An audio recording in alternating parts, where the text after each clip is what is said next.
SamoreLoveBugz. What's up? What's going on? So today we're going to be doing a story time video, and this one is not like as ratchet as the other ones. This one is more so a story that's near and dear to my heart, as you can see from the title.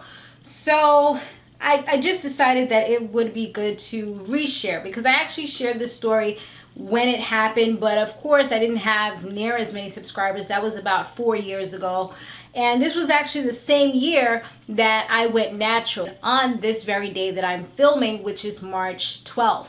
So I'm 4 years natural. This is how my hair looks. It's a little puffy, but yeah. So I had a friend, and I'm not going to say names, even though it was publicized, it was in newspapers and everything. I'm not going to say that just to respect the family and all those things. But one of my friends, she was also a co-worker of mine, she was dating a guy who she met at the job. And we had went several places together while she was working. I took her out for her birthday, Pisces. You know, me and her, we just got along so well. She was actually my only Caucasian friend that I've ever had that I can remember, because, you know, growing up in the hood, there's not really many Caucasian people that go to your school, white people that go to your school or things like that. But like, she was just like Russian, she was gangster, she was just amazing. Like, she was more of a turn up girl than I was. And you know how they try to say black people is turn up people, they ready to fight, and this is like, no. I was the calm one who had to like kind of pacify situations a lot of times, especially if we went out. So, you know, we was like real close. We went on boat rides.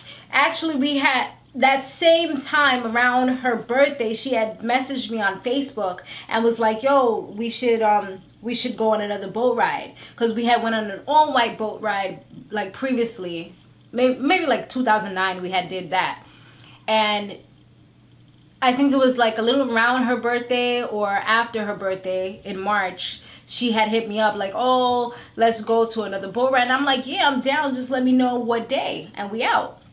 So that was all good. We was ready to do that. Didn't hear from her from a little while. The thing about her and this guy is that a lot of times when we used to go out, they used to fight. She used to tell me that because she was very aggressive, so she used to tell me that she used to be hitting him and things like that. And I tried to share my domestic violence stories with her and let her know that, you know, that's not really a good idea, because I had a similar situation years and years before that. So I was able to kind of just share that. And I told her, you know, you can't be hitting on people, because you never know if one day he comes around and he just like knocks you out. And, you know, I feel like, regardless, I mean, I know that no one's supposed to put their hands on anyone, but I feel like when you push people, you never know what they can do, especially if they're somebody who doesn't do stuff like that, and you keep on pushing them, you never know when they're going to explode. And then once they explode and you stay, then they're going to keep on doing it, you know? She used to say, you know, yeah, I'm a chill, that's it. But not to get you wrong, because he used to be crazy too, because they used to be wrestling. She used to come to work with like scratches all over, bruises, because, you know, she bruises easily and things like that. And I'm like, yo, I just seen like things going on real destructive, a real path that was not the person that I used to be. She used to start coming into work late, being real aggressive even with the people that came in for interviews and things like that. And she was just changing. And I tried to talk to her several times like, yo, I don't think this is a good, healthy relationship for you. Because after a while, it was more so not just her hitting him. They started like really physically getting crazy and fighting and things like that. And she used to come and she used to always tell me stories, and I would give her the advice that I felt like I could help. Just because I'm the kind of person that if I've been through a situation, or if I see something going wrong, I'm not the type of friend, oh yeah girl, you should be with him. No. Like, at first it took them very long to get together in the first place. So that to me was a sign like maybe he had somebody else. I used to tell her things like that. But then eventually he made it official. And she started seeing his mom, seeing his family. She used to go, they used to eat, food, everything. Like, she was a member of the family. And her mom didn't really like him too much. So they didn't really go to her mom's house. Like, her mom like literally was ready to kick her out the house and things like that. I think she mostly stayed at his house, if I remember correctly, because her mom really didn't like him. And she saw how they used to get on. So fast forward to what I was saying. I was just at work one day on my computer doing my work as usual, and it's crazy because I'm just like remembering it all. And then a guy had came to my desk, and the Lord rest his soul, because he actually passed away maybe like shortly after this happened, but of something taking over him. So he came to my desk and he was like, did you hear what happened? And I remember I was like, what are you talking about? He was like, I just saw in the news that something just happened to somebody who has a name similar to, and then he said my friend's name. And I was like, what? I was like, no, I just spoke to her last week. I was like, nah, it can't be her. That's crazy. He was like, well, it kind of sounded like her and that guy that she was dating, you know, the one that she used to bring to work. But because some people didn't know that he used to work there. So I'm like, nah. He was like, seriously, it was on the news this morning. So then I remember I went on my computer and I Googled her name. And it was the worst news that I had ever seen in my whole entire life. Because to be honest, like, I wasn't used to like people close to me, especially people that were young, dying. And it just broke my heart. I literally broke down. And it, like, even like talking about it now, I'm still feeling like emotional about the whole situation, because it just blew my mind. Because I literally had just spoken to her the week before, where we were supposed to be going to a boat ride. So I looked it up and I was like, wait, what? And then I saw both of their names. It said that his mother and little sister, I think she was 11 at the time, they came home and found her in the bathtub with her neck slit. And I mean, I'm so much better now, but for months I was just so distraught because I felt like I could have helped her. But then I had to come to the realization that you can't help anybody that doesn't want to be helped. You can't help people. You can only do but so much. You can make suggestions, but at the end of the day, people are going to have to do what it is that they want to do. And I just kept on replaying these words that I saw in the paper, in the New York Daily News, over and over again. And you know what he did? Because he knew she had like a whole bunch of gangster friends, like, and even in the newspaper, which I felt was so inconsiderate. A lot of people were like, yo, he's lucky he did that, because I would have straight killed him. Some of his friends was trying to say bad things about her, and I just felt like that was so disrespectful. But what he did was he went to, I forgot what floor it was, I think like the 29th floor, and I didn't even know they had buildings this tall in Brooklyn. I thought it was mainly like in Manhattan. And he literally jumped to his death so that he wouldn't have to go to jail. And I feel like that was just such a cowardly move. Like, this ain't no Romeo and Juliet.